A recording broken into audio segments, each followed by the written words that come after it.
Hello doctor साहब, नमस्कार। तो आज हम पढ़ने वाले हैं म्यूटेशन। ये आपके 12th एनसीईआरटी के अंदर आने वाला एक टॉपिक है, जेनेटिक्स के अंदर आता है और आपके नीट सीयूईटी के हिसाब से बहुत ज़्यादा इंपॉर्टेंट टॉपिक है।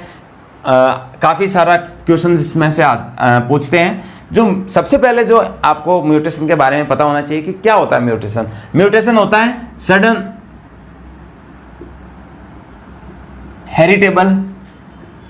Inheritable changes in DNA. Okay, क्या मतलब होता है कि म्यूटेशन वो होते हैं जो एकदम अचानक से आ जाते हैं, किसमें? डीएनए के अंदर। तो डीएनए में आने वाले अचानक चेंजेस को क्या कहते हैं? म्यूटेशन। अब ये म्यूटेशन दो तरह से होते हैं, दो सेल्स में होते हैं। आपको पता है एक ह्यूमन जो बॉडी है, इस तरीके की ह्यूमन बॉडी, इसमें जो है एक तो होती है सोमेटिक सेल जो कि अपने स्किन हो गई, मसल्स हो गई, और एक होती है जर्म सेल। तो दो तरह की सेल्स होती हैं जिसे अपनी बॉडी बनी होती है, एक सोमेटिक सेल्स, एक जर्म सेल। एक जनरेशन से जब दूसरी जनरेशन कोई कैरेक्टर्स पास होता है तो वो किसकी वजह से होता है? जर्म सेल की वजह से। ठीक है, एक जनरेशन से दूसरी जनरेशन कोई कैरेक्टर पास होता है तो जर्म सेल की डीएनए की वजह से, जर्म सेल के अंदर होने वाले डीएनए की वजह से। तो यहाँ पे सोमेटिक सेल मतलब मैं बात कर रहा हूँ स्किन की। ठीक है, स्किन हो गया, मसल्स हो गए। तो अब जो है दो तरह के चेंजेस आते हैं, एक तो होता है सोमेटिक सेल में चेंज आता है, एक जर्म सेल में।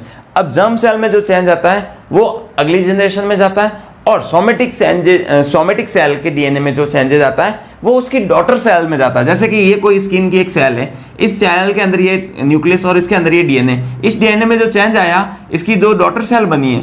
ठीक है, ये डिवीजन होगा और इससे जो कैंसरस सेल जो होती है वो इस तरीके से डिवीजन करती है। तो इसमें जो चेंज आया वो आगे डॉटर सेल में भी चेंज आएगा। तो ये भी क्या है, एक जनरेशन से दूसरी जनरेशन, किसकी जनरेशन? सेल की। और यहाँ पे क्या हो रहा है, एक ह्यूमन जनरेशन की दूसरी ह्यूमन जनरेशन में जर्म सेल जो है चेंजेस लेके जाता है। तो इसे कहते हैं म्यूटेशन। ठीक है, और जिसमें ये म्यूटेशन होता है उसे कहते हैं म्यूटेंट। जैसे इसमें म्यूटेशन हो गया तो ये ऑर्गेनिज्म क्या कहलाता है? Mutant organism. और जो चेंजेस करता है उसे बोलते हैं म्यूटाजन। म्यूटेशन क्या होता है? ये कोई ऐसे एजेंट होते हैं जो कि क्या करता है? म्यूटेशन क्रिएट करते हैं। अब ये कैसे हो सकते हैं? ये हो सकता है या तो फिजिकल हो सकते हैं, दो तरह के होते हैं, फिजिकल म्यूटाजन और दूसरे होते हैं केमिकल म्यूटाजन। ठीक है, अब देखो कभी कभी क्या होता है, म्यूटेशन इंड्यूस भी कराया जाता है या किसी वजह से इंड्यूस हो जाता है तो उनको कहते हैं म्यूटाजन। अब फिजिकल म्यूटाजन में जैसे कि यहां पे आता है एक्सरे, गामा रे,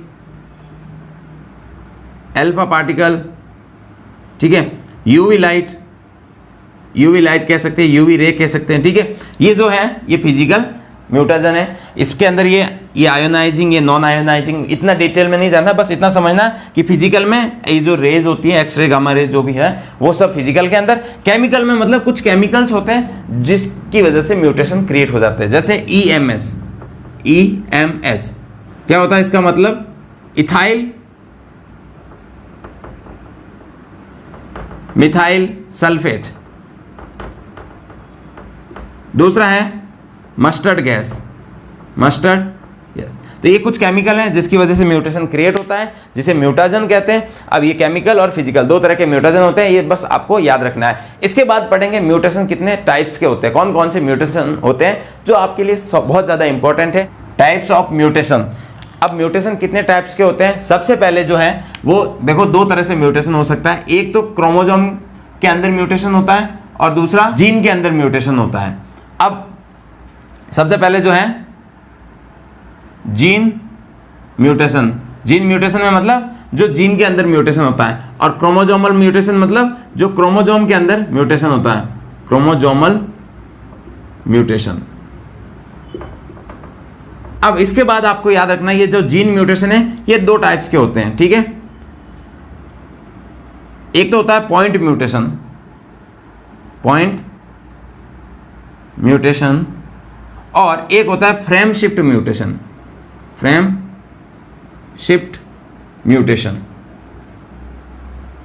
ठीक है, point mutation, frame shift mutation. अब ये जो फ्रेम शिफ्ट म्यूटेशन है, एक बार इसके भी दो टाइप्स होते हैं। एक तो होता है एडिशन एक होता है डिलीशन। देखो अब समझ लेते हैं, पहले इसको जीन म्यूटेशन को समझते हैं कि क्या होता है जीन म्यूटेशन। जीन मतलब कोई भी डीएनए हो गया, ये कोई पर्टिकुलर डीएनए है, इस डीएनए के अंदर ये बेस पेयर होते हैं, इस बेस पेयर में जो चेंजेस आता है उन्हें बोलते हैं जीन म्यूटेशन। अब यहाँ पे क्या होता है कि जैसे यहाँ ए टी जी सी, इसके जो अपोजिट होते हैं वो ए टी से जुड़ा होता है, टी जी ए से जुड़ा होता है, ठीक है, सी, इस तरीके से आपस में बेस पेयरिंग होती है। अब क्या होता है, अगर इस टी की जगह मैं कह रहा हूं कि यहाँ पे क्या होगा, टी की जगह एक्सचेंज होके यहाँ पे क्या हो गया, सी आ गया, ठीक है, तो ये वो कहलाता है पॉइंट म्यूटेशन। मतलब किसी पॉइंट पे जाके म्यूटेशन हुआ और उसमें भी क्या, सब्स्टिट्यूशन। सब्स्टिट्यूशन, पॉइंट म्यूटेशन में क्या होता है, सब्स्टिट्यूशन, मतलब कि एक बेस पेयर दूसरे बेस पेयर से एक्सचेंज हो गया, इसे बोलते हैं सब्स्टिट्यूशन, ठीक है। और इसका सबसे बड़ा अच्छा एग्जांपल जो है वो है sickle cell anaemia. Sickle cell anaemia ये किसका, पॉइंट म्यूटेशन का एग्जांपल है। अब इसी अगर पॉइंट म्यूटेशन की बात करें तो ये दो टाइप्स के होते हैं, एक तो ट्रांजिशन और एक ट्रांसवर्जन, ठीक है। तो पॉइंट म्यूटेशन में दो टाइप्स के हैं, ट्रांजिशन और ट्रांसवर्जन। अब देखो क्या होता है ट्रांजिशन और ट्रांसवर्जन, आपको पता है, अगर जैसे डीएनए में क्या होता है, एक तो प्यूरिन होता है, एक पेरिमिडिन। अगर प्यूरिन जो है वो प्यूरिन में से ही सब्स्टिट्यूट हो जाए, ठीक है, अगर जैसे कि प्यूरिन में क्या होता है, ए एडेनिन और ग्वानिन आता है और ये चेंज हो जाता है, एडेनिन अगर ग्वानिन में बदल जाए और ग्वानिन अगर एडेनिन में बदल जाए तो इसे बोलते हैं ट्रांजिशन। सेम पायरिमिडिन जो है पायरिमिडिन में ही बदलता है, जैसे इसमें क्या आता है, सी आता है और टी आता है, जो बदल जाता है टी और सी में, तो ये इसे कहते हैं ट्रांजिशन। और ट्रांसवर्जन में क्या होता है, प्यूरिन जो है वो पायरिमिडिन में बदल जाता है, प्यूरिन जो है पायरिमिडिन में या पायरिमिडिन प्यूरिन में बदल जाता है, उसे बोलते हैं ट्रांसवर्जन। जैसे प्यूरिन में क्या आता है, एडेनिन आता है, ग्वानिन आता है, और यहाँ पे क्या आता है, साइटोसिन आता है और थायमिन आता है। तो एडेनिन या तो साइटोसिन में बदल जाएगा या थायमिन में बदल जाएगा, सेम ग्वानिन या तो साइटोसिन में या थायमिन में, जस्ट इसका वाइस वर्सा भी हो सकता है। तो इसे कहते हैं ट्रांसवर्जन और जो दूसरा है ट्रांजिशन। तो ये हो गया इसके पॉइंट म्यूटेशन की बात में। अब आता है फ्रेम शिफ्ट म्यूटेशन। यहाँ पे फ्रेम का मतलब क्या होता है, डीएनए जो है एक सीक्वेंस होता है, डीएनए के अंदर ये पूरी की पूरी एक लाइन है, ये एक सीक्वेंस है, इसके बाद क्या बनता है, एमआरएनए बनता है, और इस एमआरएनए से क्या बनता है, प्रोटीन बनती है। और ये प्रोटीन क्या होता है, एक्चुअली में जो है एमिनो एसिड का सीक्वेंस होता है। इस तरीके से एमिनो एसिड एक के बाद एक जुड़े रहते हैं। ये एमिनो एसिड किसकी वजह से बनते हैं, इस एमआरएनए के अंदर कोडोन होते हैं, जैसे ए टी टी इस तरीके से हो गया, जी सॉरी एमआरएनए में थायमिन होता है, यूरेसिल होता है, तो ए यू यू हो गया, जी हो गया, इस तरीके से होता है। अब तीन तीन का एक कोडोन होता है जिससे एक एमिनो एसिड बनता है, ओके। अब फ्रेम शिफ्ट का मतलब होता है शिफ्ट हो जाना, किसका, फ्रेम का। अब फ्रेम की बात कैसे, जैसे मैं कह रहा हूं यहाँ पे कोई डिलीट हो गया, ओके, अब यहाँ पे कोई बेस पेयर डिलीट हो गया तो यहाँ पे इस एमआरएनए में भी कोई वो बेस पेयर डिलीट हो जाएगा। अब जो प्रोटीन बनेगी वो तीन बेस पेयर से मिलके बनेगी, मतलब एमिनो एसिड तीन बेस पेयर से मिलके बनेगा, तो ये क्या होगा, ग्वानिन हो जाएगा ऊपर, और मतलब तीन AUG बन जाएगा और उससे बन जाएगा एक एमिनो एसिड। तो क्या हो रहा है, ये पहले किसी और से एक एमिनो एसिड बनता था, अब कोई तीसरे एक और दूसरा ऐड हो गया, तो इसके कहते हैं फ्रेम शिफ्ट होना, फ्रेम का शिफ्ट हो जाना। तो इसमें जो फ्रेम शिफ्ट में है कि एडिशन मतलब कोई बेस पेयर उस डीएनए के अंदर आके जुड़ जाता है, या डिलीशन कोई बेस पेयर वहां से डिलीट हो जाता है। तो इनकी वजह से भी क्या होता है, उसमें जो कैरेक्टर्स हैं उसमें चेंजेस आ जाते हैं, जो आगे अगली जनरेशन में भी जाते हैं। तो इसे कहते हैं फ्रेम शिफ्ट म्यूटेशन। और इसका एग्जांपल, फ्रेम शिफ्ट म्यूटेशन का जो एग्जांपल है वो है थैलेसीमिया। तो ये पहले था जीन म्यूटेशन, मतलब जीन के अंदर जो म्यूटेशन होता है उसे बोलते हैं जीन म्यूटेशन। अब मैं इस साइड का जो हटा देता हूं, अब आते हैं बात इसकी करते हैं क्रोमोजोमल म्यूटेशन। क्या होता है क्रोमोजोमल म्यूटेशन, क्रोमोजोमल म्यूटेशन जो है वो आपको पता है कि दो तरह के, ये इस तरीके का क्रोमोजोम होता है। अब इस क्रोमोजोम के अंदर क्या क्या चेंजेस आते हैं, इसकी स्ट्रक्चर में चेंज आ जाए या इसके नंबर में चेंज आ जाए, उसकी वजह से क्या होता है, कोई ना कोई कैरेक्टर्स में बदलाव आ जाता है और उसे कहते हैं क्रोमोजोमल म्यूटेशन, ठीक है। तो यहाँ पे दो टाइप्स हैं। सबसे पहले तो changes in structure, changes in structure, ठीक है, और दूसरा है चेंजेस इन नंबर, तो नंबर मतलब न्यूमेरिकल्स जो हैं उसमें, जैसे कि अगर ह्यूमंस में कितने 46 क्रोमोसोम्स होते हैं, अब 46 में से एक कोई डिलीट हो जाए या एक कोई ऐड हो जाए, तो ये जो पूरा का पूरा क्रोमोसोम ऐड या डिलीट हो रहा है वो आते हैं क्रोमोसोम्स नंबर में आते हैं। और अगर जो जैसे कि ये कोई क्रोमोसोम है, इसके यहाँ की इतना डिलीट होके ये वाली यहाँ चिपक गई, तो ये क्या हो रहा है, इसकी स्ट्रक्चर में चेंजेस हो रहा है। पहले इतना लंबा ऊपर वाली आर्म इतनी लंबी थी, अब छोटी होके इतनी हो गई, तो ये क्या हो रहा है, इसकी स्ट्रक्चर में चेंज हो रहा है। इसलिए इसको कहते हैं चेंजेस इन स्ट्रक्चर, जो कहलाता है स्ट्रक्चरल वेरिएशन, और ये न्यूमेरिकल वेरिएशन। इसमें जो है ये कितने टाइप्स के होते हैं, ये 4 टाइप्स के होते हैं। सबसे पहले होता है number 1 deletion, number 2 duplication, number 3 inversion, और नंबर 4 ट्रांसलोकेशन। अब देखो ये 4 तरह के जो है स्ट्रक्चरल वेरिएशन आता है। जो पहला है डिलीशन। डिलीशन का मतलब क्या होता है कि जैसे ये क्रोमोसोम्स है, ठीक है, इस क्रोमोसोम में यहाँ पे ये एक, मैं ऐसे इस तरीके से इसके इस क्रोमोसोम के जीन बता दिए कि gene number 1, gene number 2, 3, 4, 5।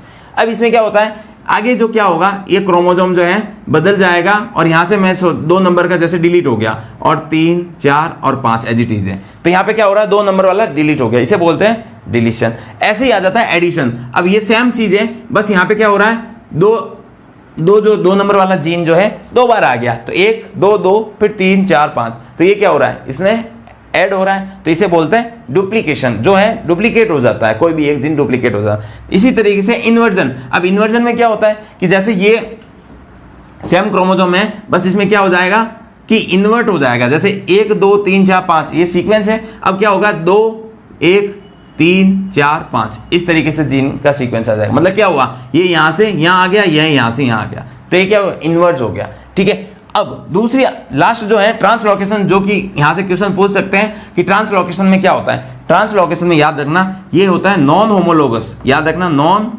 Homologous chromosome के बीच में इसकी जो क्रोमेटिड है वो एक्सचेंज हो जाती है। जैसे ये एक क्रोमोसोम है, दूसरा मैं क्रोमोसोम कह रहा हूं ये, जिसमें यहाँ पे इस ऊपर वह है A और B, नीचे C और D, ये ABCD इस तरीके से। अब क्या होगा कि ये जो क्रोमोसोम है ये एक्सचेंज करेंगे, ये दोनों अलग अलग है, ठीक है। अब ये एक्सचेंज हो जाएगा इस तरीके से, ऐसे टूट के, और इधर आ जाएगा इसका आर्म इधर, और दूसरा है ये ब्लैक वाले का इधर आ गया, और इस वाले का ये ऐसे। अब देखो यहाँ पे A, B और C और D आ गया इस साइड, और इस वाले पहले वाले का था 1, 2, 3, 4 और 5 इधर आ गया। तो ये क्या हो रहा है, इसकी जो क्रोमेटिड की आर्म है वो एक्सचेंज हो गई, इसे कहते हैं ट्रांसलोकेशन। ट्रांसलोकेट हो गया, एक जगह से दूसरी जगह चले गए, किसके बीच में, नॉन होमोलोगस। होमोलोगस क्रोमोसोम क्या होते हैं, वो क्रोमोसोम जो एक जैसे होते हैं, उनमें जो जीन्स होते हैं वो एकदम सेम होते हैं, इसी पोजीशन पे जो लोकस होता है वो जीन का सेम होता है। जबकि नॉन होमोलोगस 2 अलग अलग क्रोमोसोम के पेयर होते हैं, उसमें जो एक्सचेंज हो जाता है उसे बोलते हैं ट्रांसलोकेशन। तो ये था इसके बारे में चेंजेस इन स्ट्रक्चर या स्ट्रक्चरल एब्रेशन। अब आता है न्यूमेरिकल एब्रेशन। न्यूमेरिकल्स में क्या होता है कि उसके नंबर्स में चेंज आ जाते हैं। जैसे कि ह्यूमंस में कितने होते हैं, 46 क्रोमोसोम। अब 46 में से अगर एक कम हो गया तो क्या हो जाएगा, 45। तो क्या हो रहा है, आके आया तो चेंजेस, म्यूटेशन ही है उसे, या फिर क्या है, एक बढ़ गया तो ये भी क्या है, म्यूटेशन है। तो अब बात करते हैं कि नंबर्स में चेंजेस आने का। अब नंबर्स जो है वो यहाँ पे 2 तरह के होते हैं, एक तो होता है एन्यूप्लॉइडी, एक होता है यूप्लॉइडी। एन्यूप्लॉइडी और होता है यूप्लॉइडी। अब ये क्या होता है, एन्यूप्लॉइडी और यूप्लॉइडी। एन्यूप्लॉइडी में क्या इंपॉर्टेंट है, याद रखना, यहां से क्वेश्चन पूछते हैं, हमेशा पूछते हैं, ये जो पोर्शन है बहुत ज्यादा इंपॉर्टेंट है। जैसे कि एन्यूप्लॉइडी में क्या होता है, चेंज इन 1 और 2 क्रोमोसोम। अब एन्यूप्लॉइडी में क्या होता है कि या एक क्रोमोसोम या 2 या 3 इस तरीके से 1 या 2 क्रोमोसोम में चेंज हो जाता है, तो उसे बोलते हैं एन्यूप्लॉइडी। जैसे मैं कह रहा हूं कि टोटल 46 क्रोमोसोम है, इस 46 क्रोमोसोम में से एक कोई गायब हो गया, ठीक है, तो बच्चे कितने, 45। तो ये 46 को 2n लिख सकते हैं, एक माइनस हो गया तो कितना हो गया, 2n - 1, तो ये हो गया टोटल 45। इसी तरीके से ये ह्यूमन की बात कर रहा हूं, तो ये क्या होता है, ये सब एन्यूप्लॉइडी में आता है। यहाँ पे खूब सारे इसी से क्वेश्चन पूछते हैं कि बताओ क्या 2n-1 को क्या कहते हैं? तो देखो 2n-1 को कहते हैं मोनोसोमी। ठीक है, ऐसे ही दूसरा याद रखना 2n-2 होता है, वो होता है नलिसोमी। इसी तरीके से 2n+1 होता है, उसे बोलते हैं ट्राइसोमी। इसी तरीके से 2n+2 होता है टेट्रासोमी। इसी तरीके से अगर आ जाए कि पूरे एक सेट होता है, उसमें से दो अलग अलग क्रोमोसोम जो होमोलोगस क्रोमोसोम है, उसमें से अलग अलग पेयर से दो अलग अलग तरीके से गायब हो गए। मतलब कैसे? 2n-1-1, एक किसी क्रोमोसोम से एक जगह से गायब हुआ, फिर किसी दूसरा नंबर वाला क्रोमोसोम गायब हुआ। इस तरीके से दो अलग अलग क्रोमोसोम गायब हो जाते हैं, तब उसे कहते हैं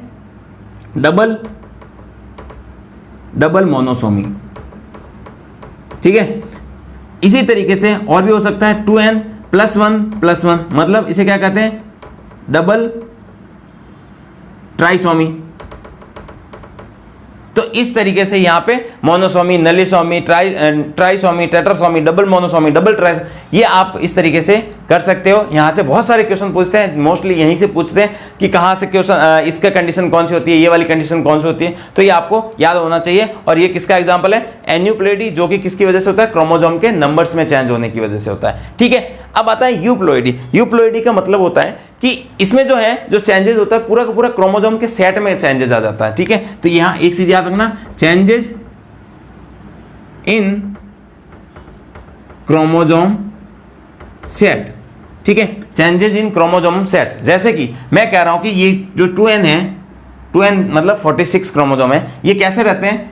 23 रहते हैं। 23 क्रोमोसोम, एक पेरेंट्स आए, 23 दूसरे पेरेंट्स आए, दोनों मिलके रहते हैं। अब मैं कह रहा हूं कि यहां से एक पूरा का पूरा सेट गायब हो गया, 2n में से n पूरा का पूरा गायब हो गया। ठीक है, तो ये किसका है? यूप्लॉइडी का एग्जांपल है। वैसे ही पूरा का पूरा एक सेट और ऐड हो गया। ठीक है, जैसे दो तो वैसे ही थे, एक एक और हो जाए, पूरे 23 और ऐड हो गया, तो ये किसका एग्जांपल है? ये भी इसका। तो इसमें भी इस तरीके से बहुत सारा, इसके भी इसी तरीके से पूछते हैं। जैसे कि सबसे